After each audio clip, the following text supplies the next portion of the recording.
Welcome to the show. Let's talk with Dr. Yash Gulati.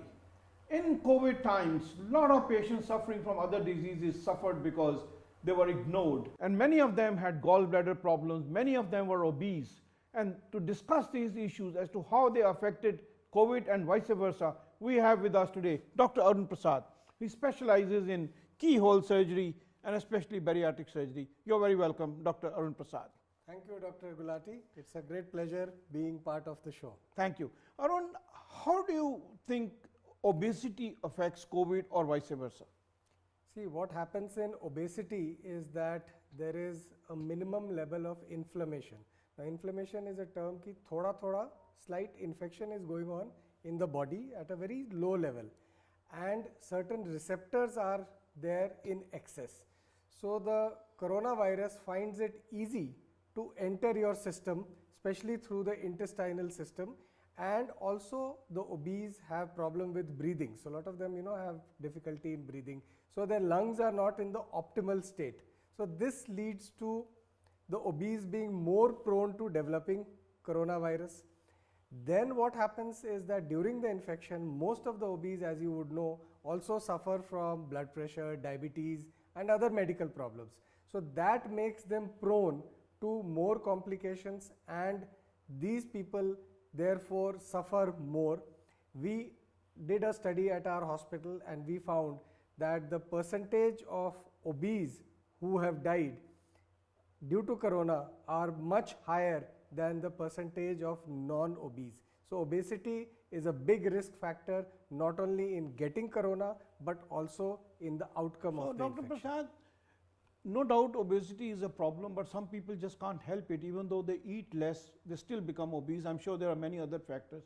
So what can people do in non-COVID times, or even today in COVID times, people who have COVID, who don't have COVID, what can they do at this juncture to try and reduce obesity non-operatively? I know you're a bariatric surgeon. You like to reduce obesity by doing surgery, people who are very obese, but people who are moderately obese, what would be your advice to them in today's scenario and in the time to come? Sure. I think, let me clarify, less than 1% of the obese require surgery. So 99% are going to get managed without surgery. So we are looking at diet and exercise. So diet forms the most important part here. So if you can take a healthy, balanced diet where you have good amount of protein, you take carbohydrates which are what we call as low glycemic index. You can go to the Google, type in and check the glycemic index of the food you are eating. You eat healthy fats, make sure you have enough fruit, vegetable, salad. Good sleep is very crucial. Not having much after sunset, because that's how nature has made us, that sunset means go to sleep. So these kind of things are there for diet. Diet forms the most crucial part. Along with diet, you need physical activity, because if you don't do physical activity, body will think that we are in a famine state and it will shut down the metabolism. So physical activity is very important, and for the obese it's difficult. I know you can't ask an obese to run on the treadmill for 1 hour. As they say, 80% of weight reduction is by diet control, yes, and 20% by exercise. 20% by exercise exercise is mainly for toning of the muscles, sure, but dieting is probably very important. But I'm sure you'll agree that dieting should not be just random. I'm sure they must take help from absolutely, people so that they are not deficient in essential vitamins, etc. Quite that right. I'm sure people will Quite do. right. But Arun, tell let me just complete about the exercise. The last line I was going to say is that in the obese there are many exercises you can't do because they'll have joint problem, backache. They cannot run for that much on a treadmill or do so much exercise. So for them, what is known as a low impact exercises. So all you need to do is go on to YouTube, type in low impact exercises for the obese, and you will see lots of exercises. Can you give one example of a low impact exercise? See, simple. You are sitting on your chair, you put on some weight on your ankles, do this, put some weight here, do How this. How about water exercises in the pool? Yes, water exercise, but you asked COVID times, even other times we can't do. Sure. So there is lot of help available. Internet people use for many other reasons. Here you should use to look for low impact exercises. You should use to look for food which has low glycemic index. Sure. But what happens? Some people have tried everything. Yes. They say, oh, look, I have tried my diet, I have tried my exercise, doesn't help. And I'm obese is affecting my life is not good, having difficulty in breathing. So would you say that, okay, I'm willing to offer you surgery to reduce weight? If so, is it okay in COVID times? Yeah. And what is the type of surgery you would recommend in such people? Right. So, like And what would be the criteria? Sure. Which are the people who would benefit? Not every obese is going to benefit. See, what happens is the simplest criteria, again you can go to the internet and check out your BMI, which is body mass index. Anyone over 40 will find it extremely difficult to reduce weight by non-operative methods. Also people who have, say, diabetes will find it difficult. So for them we talk about bariatric options. Again, bariatric options, we have endoscopic options like a gastric balloon, stitching the stomach endoscopically for lower weight. As the weight goes higher, we have other bariatric operations like bypass, by which we do offer. Our hospital is fully functional and there should be no fear about having surgery done these days.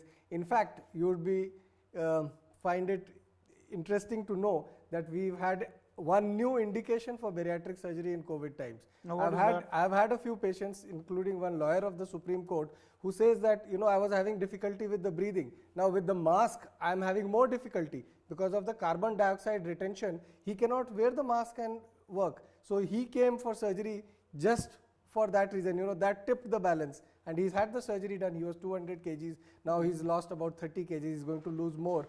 And he's very happy. Are these procedures that we do for what we call as bariatric surgery or weight reduction surgery, are these reversible?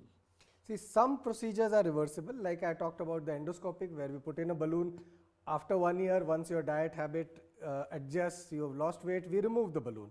Then we have certain procedures, even surgical procedures like a bypass, whereby we don't remove any part of your stomach. So there the bypass can be, rejoined. Operations like a sleeve gastrectomy, where we have to actually remove and throw away a part of the stomach, that obviously is not reversible. But how safe are these operations? Are there any side effects which are significant after doing weight reduction surgeries? Yes. So when you reduce weight, if you are going to lose your fat, you will also lose other things along with it. You can't isolatedly lose one stuff. So you will then require higher amounts of protein, more vitamins, more minerals. So your diet has to actually be stepped up. So people who are non-veg, they manage by having egg white, fish, chicken. Those who are veg, they have other options. Sometimes they even may need some vitamin tablets, which is not a big deal. People eat vitamin anyway. How about other surgeries which are required, say by you, say gallbladder surgeries and others? Are they also safe to be done now? And if people have problem, they should have no problem thinking about it, come and get it done? Or you think treat conservatively now and wait till things settle down? No, I think it's very important that other surgeries also should not be delayed. Considering hospital is safe, we have all the criteria of admission, everybody gets tested. Gallbladder surgery you have spoken about, I have spoken to surgeons all over the country. Gallbladder surgical complications have increased so much. People delayed their surgery, they developed pus in the gallbladder has burst, stone has slipped out, they have developed pancreatitis. Normally we used to do less than 1% open surgery. Now almost 10% surgery. This is all India figures. I have to be converted to open because people are coming with complications. So please do not delay it. Your hernia that's a very frightening scenario. Hernia can get obstructed. Small things like people will think piles. What is piles? Why should you get pile surgery done? I have had patients whose hemoglobin has dropped to 3 because they were delaying the pile surgery. But we don't want to be alarmist. Wherever we can wait, we should, but wherever things can get worse, where your doctor tells you, well, look, if you don't do it, it can get worse, there we should not be scared because the systems are in place. But obviously, if something can wait, if something can be treated non-operatively, obviously it will be preferable, but there is no need to get scared. Yes. And on the other note, I would say that obesity has never been a very, very beneficial thing at all. It has harmed people in many, many ways. So we must take precautions right from childhood to adulthood to later on, so that we have habits that we don't put on too much weight and we act in time to reduce weight, exercise, yoga, our good diet habits. And if things don't improve, and if, for example, uncontrolled diabetes and all that, then we have people like Dr. Arun Prasad who can help us in weight reduction surgeries. But obviously, without surgery, if it is possible, it's great. If not, then we have help available. So take care, keep your health in check, keep your weight in check, do your exercises, do yoga, and if there's a problem, help is around the corner. Thank you for watching. Old saying goes, prevention is better than cure. Absolutely right.